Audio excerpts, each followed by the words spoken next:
എല്ലാവർക്കും നമസ്കാരം. നാളെ 2025 ജനുവരി 14 മകരമാസം 1-ാം തീയതിയാണ്. മകരസംക്രാന്തി വരുന്ന ദിവസമാണ്. മകരസംക്രാന്തി ചൊവ്വാഴ്ച തന്നെ ആയതുകൊണ്ട് ഏറെ പ്രാധാന്യമുള്ള ഒരു ദിവസമാണ്.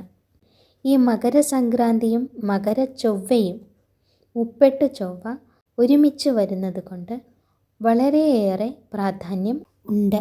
അതുകൊണ്ട് തന്നെ ഭദ്രകാളി ആരാധനയിൽ ഏറെ പ്രധാനപ്പെട്ട ഒരു ദിവസമാണ് നാളെ.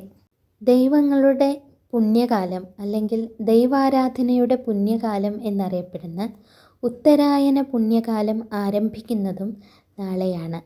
തൈപ്പൊങ്കലാണ് നാളെ. അങ്ങനെ എല്ലാം കൊണ്ടും വളരെ വിശിഷ്ടമായ ഒരു ദിവസമാണ് നാളെ എന്ന് പറയുന്നത്. എന്താണ് മകരച്ചൊവ്വ? മകരച്ചൊവ്വ എന്ന് പറയുന്നത് മകരമാസത്തിലെ ആദ്യത്തെ ചൊവ്വാഴ്ചയാണ്.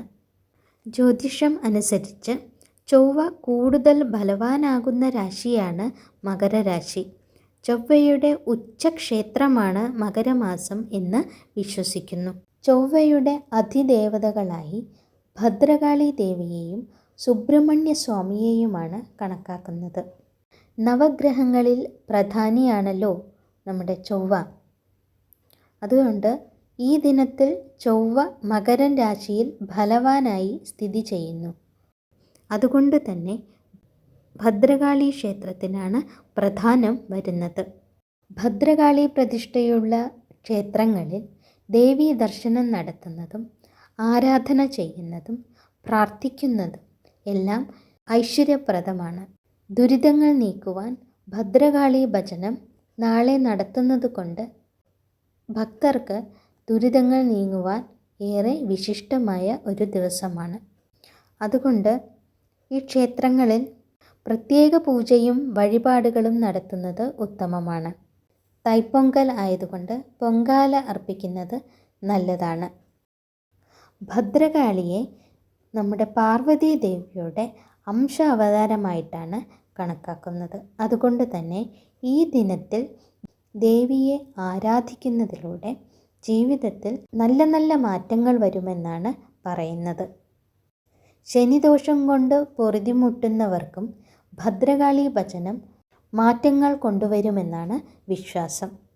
പൊതുവെ ചൊവ്വാഴ്ച ദിവസങ്ങളിൽ രൗദ്രഭാവമാണ് ഭദ്രകാളിക്ക് എന്നാണ് പറയാറുള്ളത്. അതുകൊണ്ട് തന്നെ മകരസംക്രാന്തി ദിവസത്തിൽ ദേവീ ക്ഷേത്ര ദർശനം നടത്തുന്നതിൽ മടി കാണിക്കേണ്ട എന്നാണ് പറയാനുള്ളത്. അതിലൂടെ ജീവിതത്തിൽ ഐശ്വര്യമുണ്ടാവും, ദുരിതങ്ങൾ നീങ്ങി ഐശ്വര്യം ഉണ്ടാവും.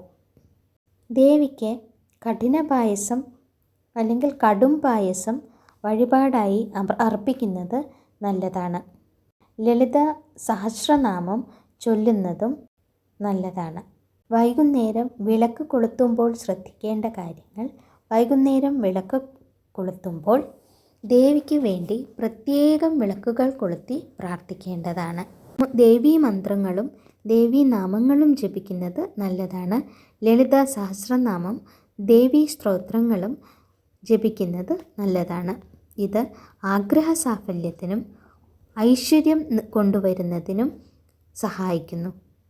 വീട്ടിൽ പോസിറ്റീവ് ഊർജം വർദ്ധിപ്പിക്കുന്നതിന് ദേവിയെ ഇന്നേ ദിവസം ആരാധിക്കുന്നത് നല്ലതാണ്. ഭദ്രകാളി ജന്മം കൊണ്ടത് അജ്ഞതയെ ഇല്ലാതാക്കി ജ്ഞാനം ചൊരിഞ്ഞ് പ്രപഞ്ചത്തെ പരിപാലിക്കാനായിട്ടാണ്. നാമജപത്തോടെ ദേവീ ക്ഷേത്ര ദർശനം നടത്തി പൂജ തൊഴുതാൽ സർവ്വ ഐശ്വര്യങ്ങളും ലഭിക്കുമെന്നാണ് വിശ്വാസം. തെളിഞ്ഞ മനസ്സോടെയുള്ള പ്രാർത്ഥന ദേവി ഒരിക്കലും നിരസിക്കില്ല. എല്ലാ പ്രതിസന്ധി ഘട്ടങ്ങളെയും ദുരിതങ്ങളെയും തരണം ചെയ്യാൻ ഒരു അമ്മ നമ്മുടെ കൂടെ എങ്ങനെ നിൽക്കുന്നുവോ അതുപോലെ ദേവി ഭക്തനെ സംരക്ഷിക്കും. ദേവീ പ്രീതികരമായ നാമങ്ങളും മന്ത്രങ്ങളും ജപിക്കുന്നത് കുടുംബ ഐശ്വര്യം വർദ്ധിപ്പിക്കും. ദേവീ പ്രീതിയാൽ ഒരു ദുഷ്ടശക്തിയും ദോഷവും നമ്മളെ ബാധിക്കുകയില്ല. ദേവീ സ്തുതി ഇങ്ങനെയാണ്: ഓം സർവചൈതന്യരൂപാം താം ആദ്യാം ദേവീ ച ധീമഹി ബുദ്ധിം യാ നഃ പ്രചോദയാത്. കാർത്യായനി മഹാമായേ ഭവാനി ഭുവനേശ്വരി സംസാരസാഗരേ മഗ്നം മാമുദ്ധര കൃപാമയി. ബ്രഹ്മ വിഷ്ണു ശിവാരാധ്യേ പ്രസീദ ജഗദംബികേ മനോഭിലഷിതം ദേവി വരം ദേഹി നമോസ്തുതേ. സർവമംഗളമംഗല്യേ ശിവേ സർവാർത്ഥസാധികേ ശരണ്യേ ത്രയംബകേ ഗൗരി നാരായണി നമോസ്തുതേ. സർവസ്വരൂപേ സർവേശേ സർവശക്തിസമന്വിതേ ഭയേഭ്യ ത്രാഹിനോ ദേവി ദുർഗാദേവി നമോസ്തുതേ. ജ്വാലാകരാളമത്യുഗ്രം അശേഷാസുരസൂദനം ത്രിശൂലം പാതുനോ ദേവി ഭദ്രകാളി നമോസ്തുതേ. വൈകുന്നേരം വിളക്ക് കൊളുത്തിയിട്ട് ചൊല്ലേണ്ട ദേവീസ്തുതിയാണ് ഇത്. ഇനി നിർബന്ധമായും ദേവീഭജനം ചെയ്യേണ്ടവരെക്കുറിച്ച് പറയാം. ജാതകപ്രകാരം യുഗ്മരാശികളായ ഇടവം, കർക്കിടകം, കന്നി, വൃശ്ചികം, മകരം, മീനം ഇവയിൽ ചൊവ്വ നിൽക്കുന്നവർ, കൂടാതെ ചൊവ്വാദശാകാലം ഉള്ളവർ, അവിട്ടം, ചിത്തിര, മകയിരം തുടങ്ങിയ നക്ഷത്രക്കാർ ഇവരെല്ലാം ഭദ്രകാളിയെ ഭജിക്കേണ്ടത് അതിപ്രധാനമാണ്. അതിമധുര പായസം, അതായത് കടും പായസ നിവേദ്യം നടത്തുന്നത് ചൊവ്വാദോഷത്തിനുള്ള പരിഹാരമായിട്ടാണ് കാണുന്നത്.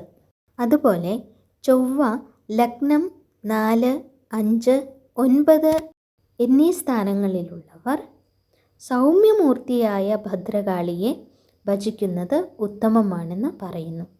2, 7, 10, 11 സ്ഥാനങ്ങളിൽ ചൊവ്വ നിൽക്കുന്നവർക്ക് സുമുഖി കാളി അഥവാ അഞ്ചല ചലനിഭ എന്ന ധ്യാനത്തിലുള്ള ഭഗവതിയെയാണ് ഭജിക്കുന്നത് നല്ലതായിട്ട് പറയുന്നത്.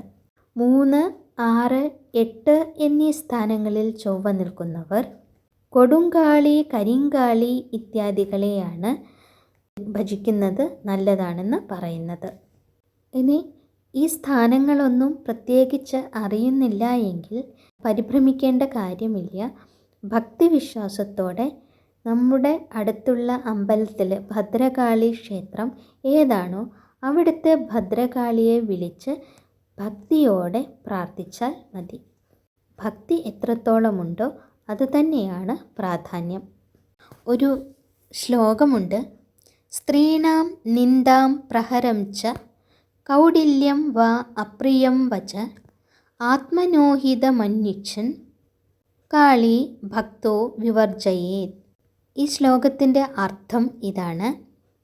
അഭിവൃദ്ധിയെ ആഗ്രഹിക്കുന്ന ഭദ്രകാളി ഭക്തനായിട്ടുള്ളവൻ സ്ത്രീകളെ നിന്ദിക്കുവാനോ ഉപദ്രവിക്കുവാനോ അവരോട് കളവ് പറയുവാനോ അഹിതം ചെയ്യുവാനോ പാടില്ല. ചെയ്താൽ ഭദ്രകാളി കോപമായിരിക്കും ഫലം. അമ്മേ ശരണം, ദേവീ ശരണം. അമ്മേ നാരായണ, ദേവീ നാരായണ, ലക്ഷ്മീ നാരായണ, ഭദ്രേ നാരായണ. എല്ലാവർക്കും ഒരു നല്ല ദിവസം ആശംസിച്ചുകൊണ്ട് നിർത്തുകയാണ്. നമസ്കാരം.